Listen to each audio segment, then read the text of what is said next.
Welcome to study with के bye के sir. Please share and subscribe students. आज हम सभी को केमिस्ट्री में अम्ल, भस्म एवं लवण जो पार्ट 2 में है वो बतला रहे हैं। तो चलिए स्टूडेंट्स, बारी बारी से पहले अम्ल को बताते हैं, फिर भस्म को बताएंगे, फिर लवण को बताएंगे। तो चलिए हम चलते हैं, सबसे पहले अम्ल के बारे में बताते हैं कि अम्ल क्या है या अम्ल का परिभाषा क्या है। तो स्टूडेंट्स, अम्ल को परिभाषित हम इस प्रकार से कर सकते हैं कि ऐसे पदार्थ जो स्वाद में खट्टा होता है, जो स्वाद में खट्टा होता है और जल में घुलकर हाइड्रोजन आयन देता है, तो ऐसे पदार्थ को क्या कहते हैं? अम्ल कहते हैं। All students clear? अम्ल किसे कहते हैं? तो ऐसे पदार्थ जो स्वाद में खट्टा होता है और जल में घुलकर हाइड्रोजन आयन मुक्त करता है, तो ऐसे पदार्थ को अम्ल कहते हैं। चलिए अब एग्जाम्पल ले लेते हैं कि इसमें एग्जाम्पल हम क्या ले लेंगे। तो हाइड्रोक्लोरिक अम्ल HCl, नाइट्रिक अम्ल HNO3, सल्फ्यूरिक अम्ल H2SO4, सल्फ्यूरस अम्ल H2SO3, कार्बोनिक अम्ल H2CO3, बोरिक अम्ल BO3, इसके बाद H3PO4, फास्फोरिक अम्ल HCOOH, फार्मिक अम्ल CH3COOH, एसिटिक अम्ल आदि। तो ये अम्ल का एग्जाम्पल है जो आप याद कर लेंगे। हाइड्रोक्लोरिक अम्ल, नाइट्रिक अम्ल, सल्फ्यूरिक अम्ल, सल्फ्यूरस अम्ल, कार्बोनिक अम्ल, बोरिक अम्ल, फास्फोरिक अम्ल, फार्मिक अम्ल, एसिटिक अम्ल। ये सब अम्ल हैं क्योंकि ये सभी स्वाद में खट्टा होते हैं और जल में घुलकर हाइड्रोजन आयन देते हैं। तो चलिए, अम्ल इस प्रकार से हम याद कर चुके। अब हम चलते हैं दूसरे टॉपिक में, भस्म में। भस्म, तो भस्म क्या है, किसे कहते हैं, इस पर अब विचार करते हैं। तो ऐसे पदार्थ जो स्वाद में कड़वा होता है, कड़वा होता है और जल में घुलकर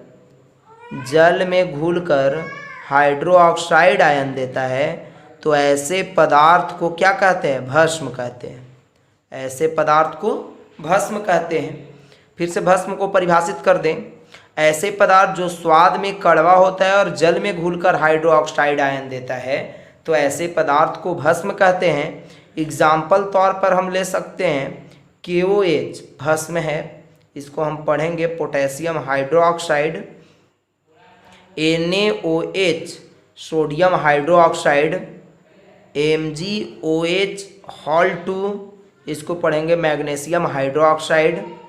फिर कैल्शियम हाइड्रोक्साइड CaOH Hal2, इसके बाद अमोनियम हाइड्रोक्साइड ... आदि। ये सभी भस्म हैं। तो स्टूडेंट्स, भस्म बिल्कुल आप लोग को स्पष्ट रूप से समझ में आ रहा होगा कि ऐसे पदार्थ जो स्वाद में कड़वा होता है और जल में घुलकर हाइड्रो ऑक्साइड आयन देता है, तो ऐसे पदार्थ को भस्म कहते हैं। जैसे KOH, NaOH, MgOH Hal2, CaOH Hal2, NH3OH, इसी प्रकार से भस्म होंगे। चलिए स्टूडेंट्स, भस्म के बाद वाली जो टॉपिक है, अब इसके बाद है आपका वैद्युत अपघट्य पदार्थ। वैद्युत अपघट्य पदार्थ,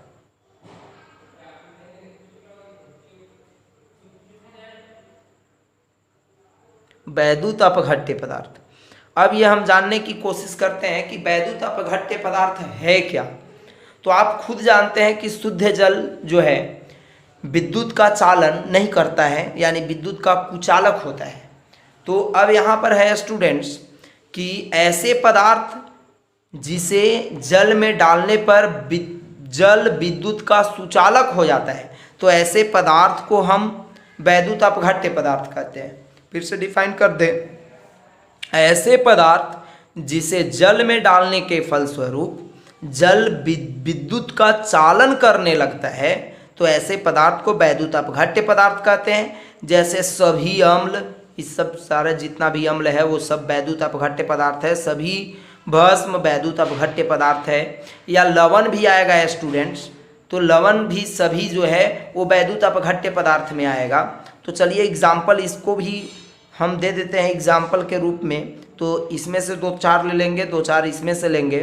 तो HCl, HNO3, KOH, NaOH, तो ये आपका एग्जाम्पल हुआ वैद्युत अपघट्य पदार्थ का। या इसमें लिख सकते हैं एग्जाम्पल में कि सभी अम्ल, सभी भस्म,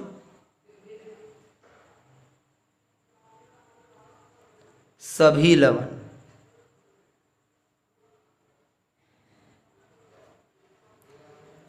इसका एग्जाम्पल जो है सभी अम्ल, सभी भस्म और सभी लवण है, यानी कि ये सभी वैद्युत अपघट्य पदार्थ हैं।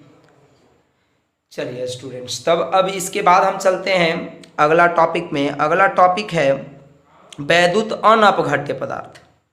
वैद्युत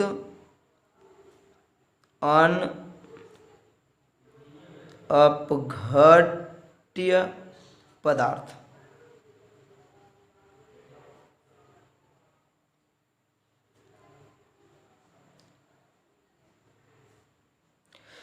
तो चलिए वैद्युत अनअपघट्य पदार्थ क्या होगा, तो ठीक इसके परिभाषा के उल्टा है कि ऐसे पदार्थ जिसे जल में डालने पर जल विद्युत का चालन नहीं करता है, तो ऐसे पदार्थ को हम वैद्युत अनअपघट्य पदार्थ कहेंगे। जैसे यूरिया, एल्कोहल,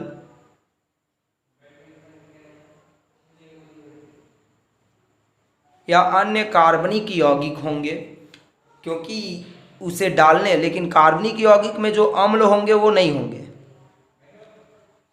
चलिए, तो ये वैद्युत अनअपघट्य पदार्थ था। अब इसके बाद वाली टॉपिक में हम चलते हैं आयनन। आयनन, अब आयनन किसे कहते हैं इस पर थोड़ा सा हम विचार कर लें।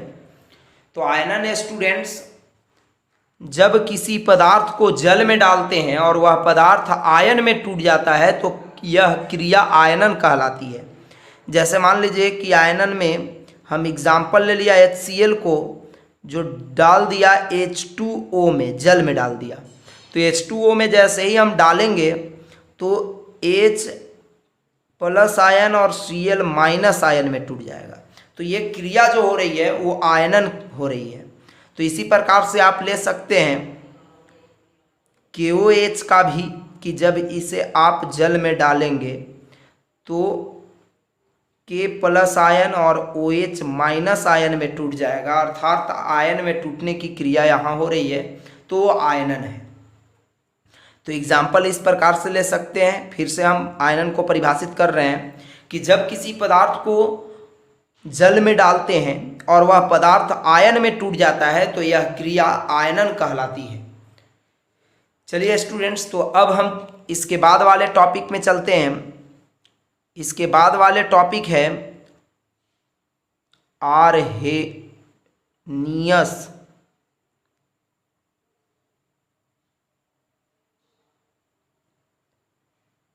द्वारा अम्ल का परिभाषा।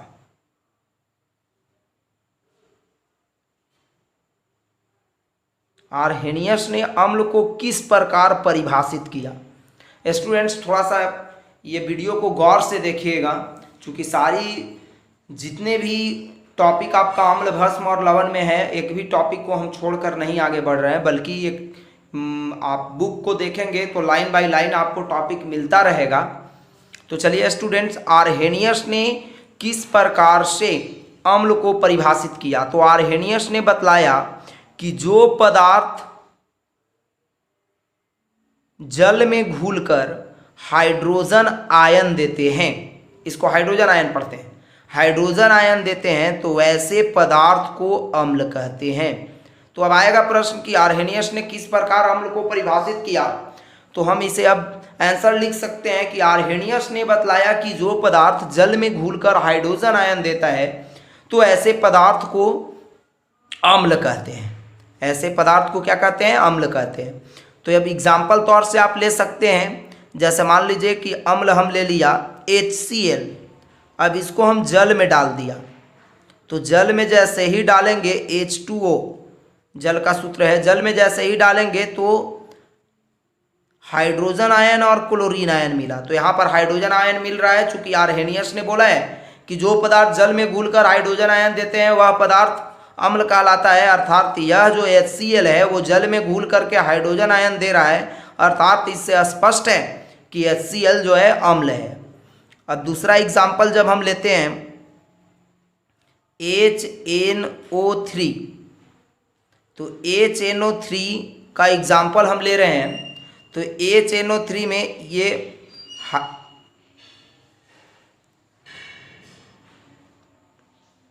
ये भी हाइड्रोजन आयन दे रहा है। अब यदि हम एग्जाम्पल ले लेते हैं H2CO3,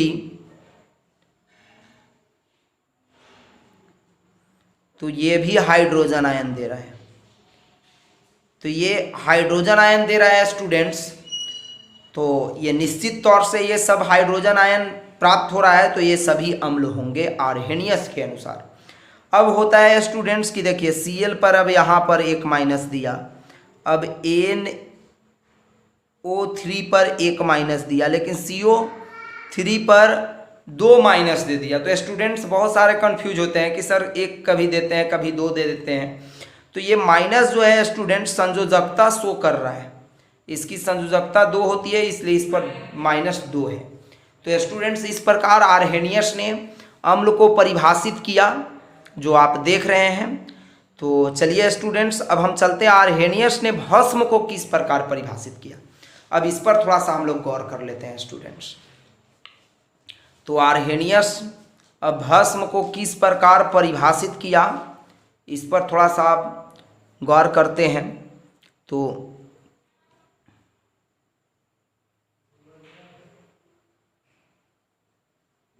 आर्हेनियस द्वारा भस्म का परिभाषा, तो आर्हेनियस द्वारा भस्म का परिभाषा, तो अब भस्म को किस प्रकार परिभाषित किया इस पर हम विचार करते हैं। तो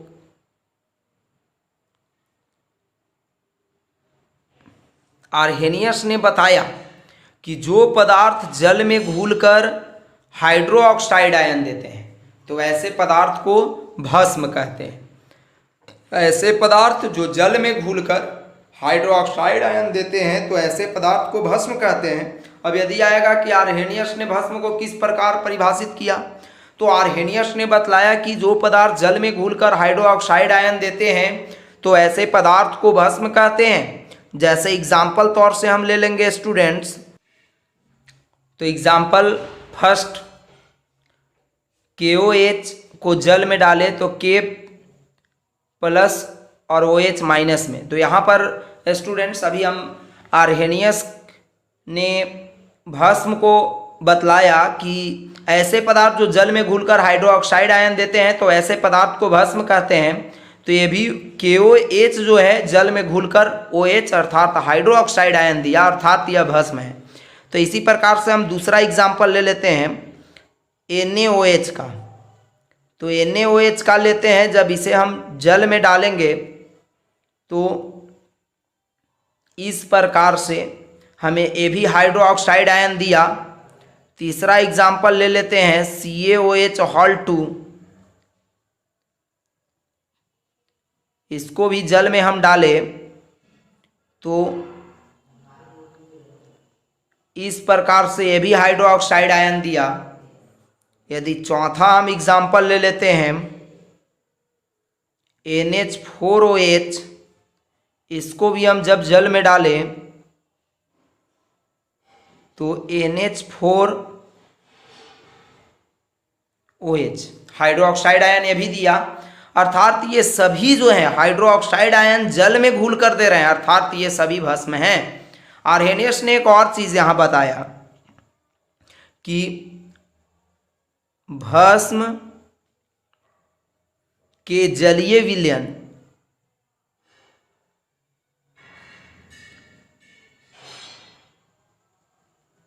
को क्षार कहते हैं।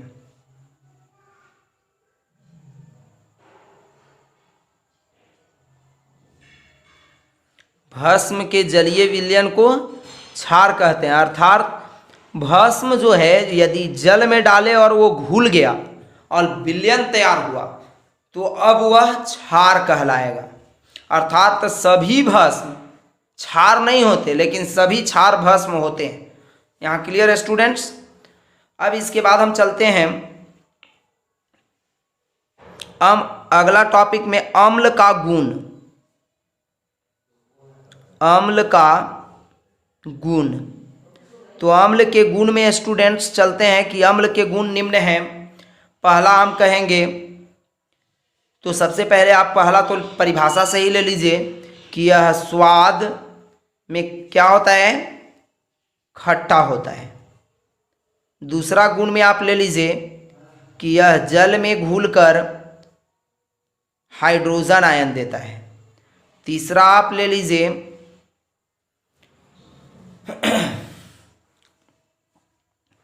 तीसरा में हम ले लेते हैं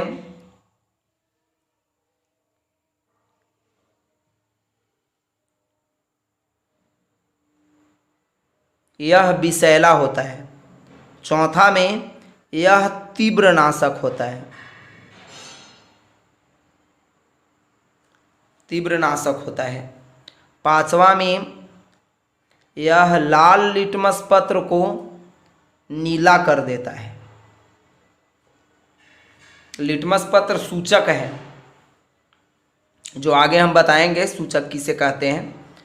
इसके बाद छठा में है कि इसका पीएच मान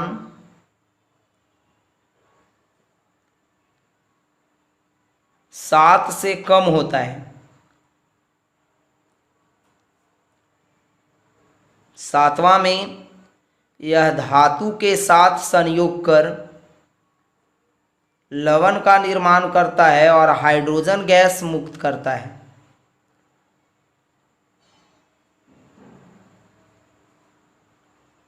आठवां में है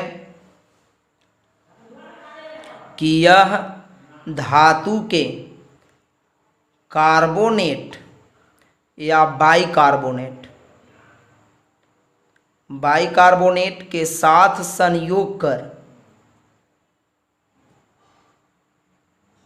लवण, जल और कार्बन डाइऑक्साइड का निर्माण करता है। ये दोनों में वही है, लवण, जल और कार्बन डाइऑक्साइड गैस का निर्माण करता है। नवा में यह धातु के ऑक्साइड के साथ संयोग कर लवण और जल का निर्माण करता है।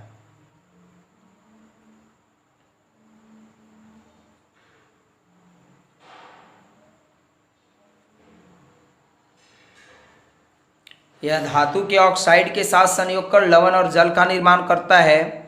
10वां में स्टूडेंट्स ले लेते हैं कि यह यानी अम्ल भस्म के साथ संयोग कर लवण और जल बनाता है। तो ये 10 गुण हैं, और भी हो सकते हैं, लेकिन 10 गुण याद कर लेंगे काफ़ी है। तो अम्ल के गुण पुनः इसको हम देख लेते हैं। तो अम्ल के गुण निम्न हैं। पहला, यह स्वाद में खट्टा होता है। दूसरा, यह जल में घुलकर हाइड्रोजन आयन देता है। तीसरा, यह विषैला होता है। चौथा, यह तीव्रनाशक होता है। पांचवा, यह लाल लिटमस पत्र को नीला कर देता है। छठा, इसका पीएच मान 7 से कम होता है। सातवां, यह धातु के साथ संयोग कर लवण का निर्माण करता है और हाइड्रोजन गैस मुक्त करता है। आठवां, यह धातु के कार्बोनेट या बाइकार्बोनेट के साथ संयोग कर लवण, जल और कार्बन डाइऑक्साइड का निर्माण करता है। यह धातु के ऑक्साइड के साथ संयोग कर लवण और जल बनाता है। यह भस्म के साथ संयोग कर लवण और जल बनाता है। तो स्टूडेंट्स, ये था अम्ल के गुण। अब हम चलते हैं भस्म के गुण में। तो भस्म के गुण अब हम सभी देखें।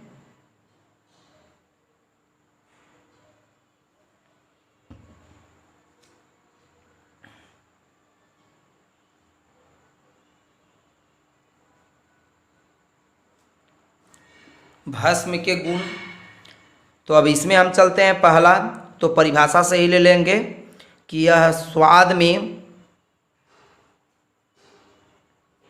कड़वा होता है। दूसरा, यह जल में घुलकर हाइड्रो ऑक्साइड आयन देता है। तीसरा, यह तीव्र नाशक होता है। यह विषैला होता है।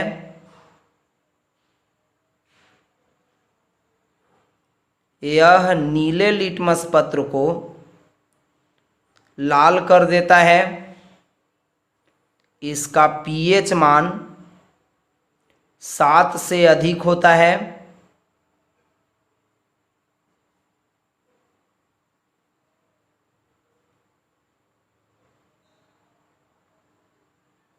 सात से अधिक होता है।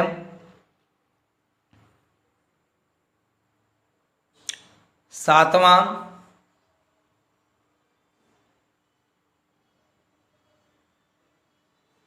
यह धातु के साथ संयोग कर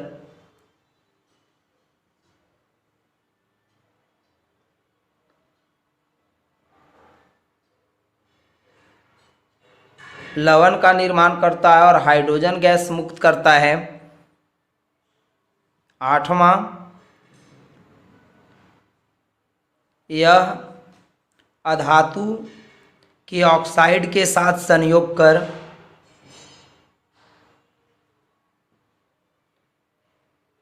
लवण और जल बनाता है। नौवां,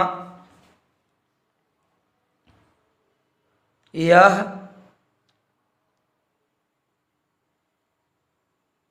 अम्ल के साथ संयोग कर लवण और जल बनाता है।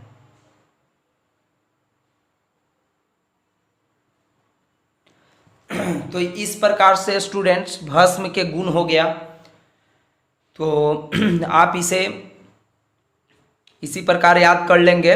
पुनः हम इसको एक बार रिपीट कर देते हैं कि यह स्वाद में कड़वा होता है, यह जल में घुलकर हाइड्रो ऑक्साइड आयन देता है, यह तीव्रनाशक होता है, यह विषैला होता है, यह नीले लिटमस पत्र को लाल कर देता है, इसका पीएच मान 7 से अधिक होता है, यह धातु के साथ संयोग कर लवण का निर्माण करता है और हाइड्रोजन गैस मुक्त करता है, यह अधातु के ऑक्साइड के साथ संयोग कर लवण और जल का निर्माण करता है, यह अम्ल के साथ संयोग कर लवण और जल का निर्माण करता है। तो ये था भस्म का गुण। अब इसके बाद स्टूडेंट्स हम चलते हैं अम्ल की शक्तियाँ।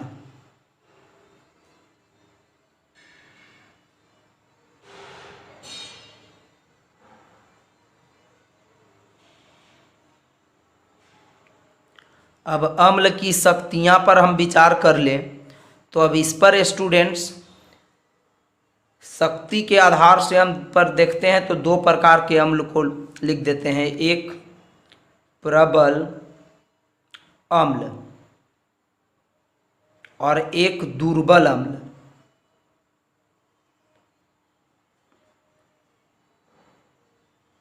अब प्रबल अम्ल किसे कहते हैं? तो ऐसे अम्ल जो जल में घुलकर अधिक मात्रा में हाइड्रोजन आयन देते हैं, तो ऐसे अम्ल को प्रबल अम्ल कहते हैं। जैसे HCl, H2SO4, HNO3, ये सभी जो हैं प्रबल अम्ल हैं, क्योंकि जल में घुलकर अत्यधिक मात्रा में हाइड्रोजन आयन देते हैं। दुर्बल अम्ल ऐसे अम्ल जो जल में घुलकर कम मात्रा में हाइड्रोजन आयन देते हैं, तो ऐसे अम्ल को दुर्बल अम्ल कहते हैं। जैसे बोरिक अम्ल, फास्फोरिक अम्ल,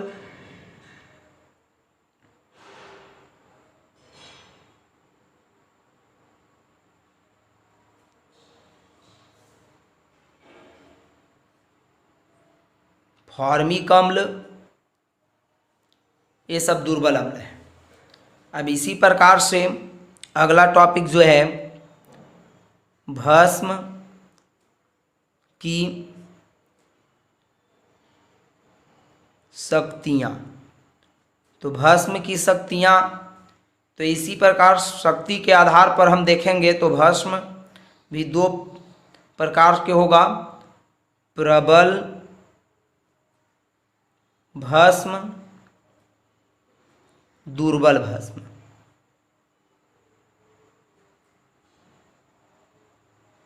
तो अब इसमें आता है बात कि प्रबल भस्म किसे कहते हैं। तो ऐसे भस्म जो जल में घुलकर अधिक मात्रा में हाइड्रोक्साइड आयन देते हैं, तो ऐसे भस्म को प्रबल भस्म कहते हैं। जैसे NaOH, KOH, CaOH, Hal2, ये सब प्रबल भस्म हैं क्योंकि जल में घुलकर अधिक मात्रा में हाइड्रोक्साइड आयन देते हैं। अब दुर्बल भस्म ऐसे भस्म जो जल में घुलकर कम मात्रा में हाइड्रोक्साइड आयन देते हैं, तो ऐसे भस्म को दुर्बल भस्म कहते हैं। जैसे आपका हो गया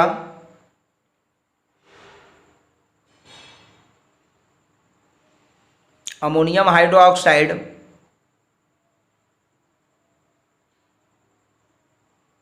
बेरियम हाइड्रोक्साइड, इसी प्रकार आदि। अब इसके बाद टॉपिक है सांद्र और तनु अम्ल।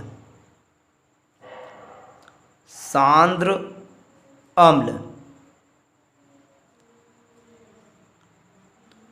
तनु अम्ल।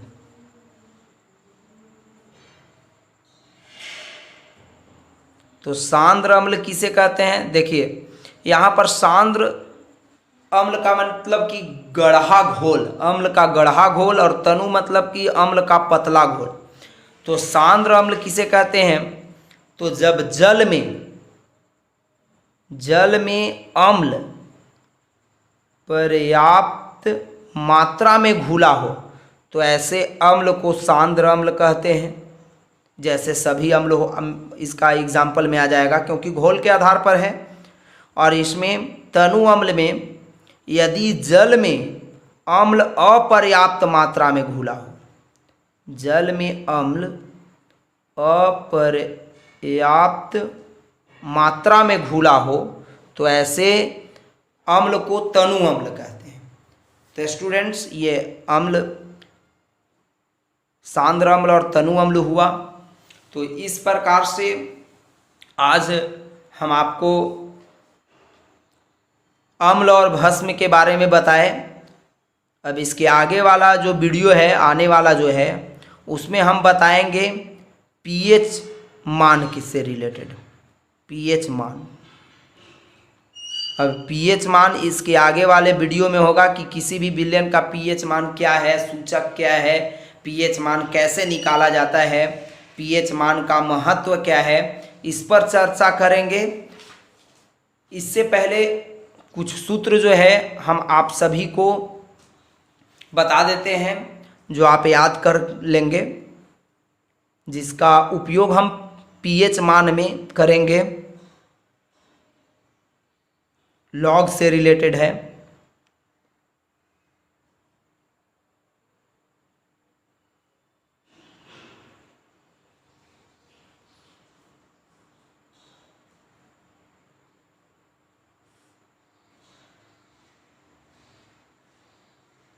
log m गुना n होगा, तो इसका फार्मूला होता है log m plus log n।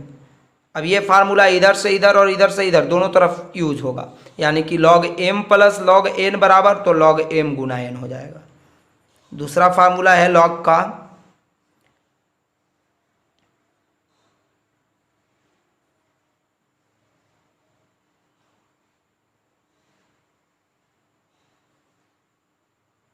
कि यदि भाग में रहेगा तो माइनस में हो जाता है, log m बटा n तो log m minus log n हो जाएगा।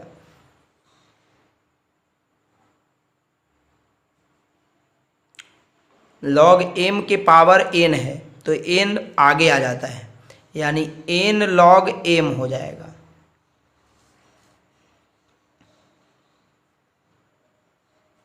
log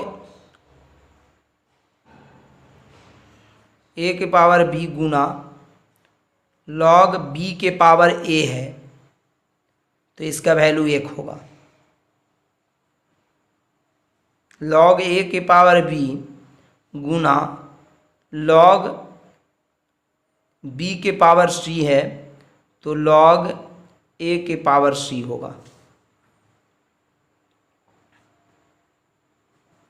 log a के पावर b है, यदि इसे हम बटा में ले जाते हैं तो b के पावर a हो जाएगा।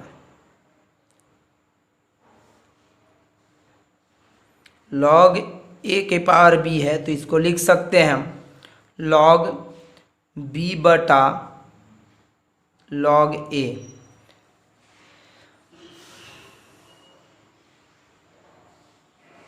log 0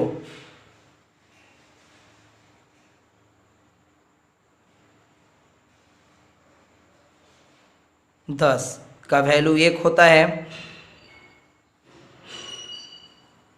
log 1 का वैल्यू 0 होता है।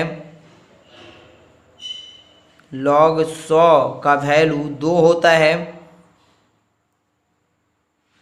log 1000 का वैल्यू 3 होता है। तो इस प्रकार से फार्मूला ये सब आप सभी स्टूडेंट्स याद रखेंगे।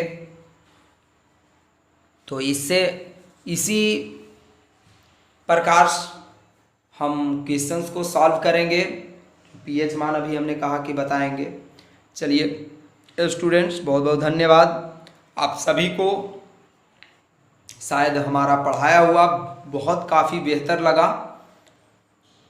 सावधानीपूर्वक वीडियो को देखेंगे और अन्य आप अपने दोस्तों के पास भी ये वीडियो को जितना अधिक से अधिक शेयर कीजिए ताकि सभी स्टूडेंट्स को फ़ायदा हो सके, क्योंकि स्टूडेंट्स अभी ऑनलाइन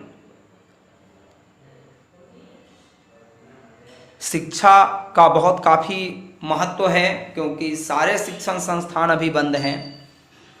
तो चलिए स्टूडेंट्स, बहुत बहुत धन्यवाद।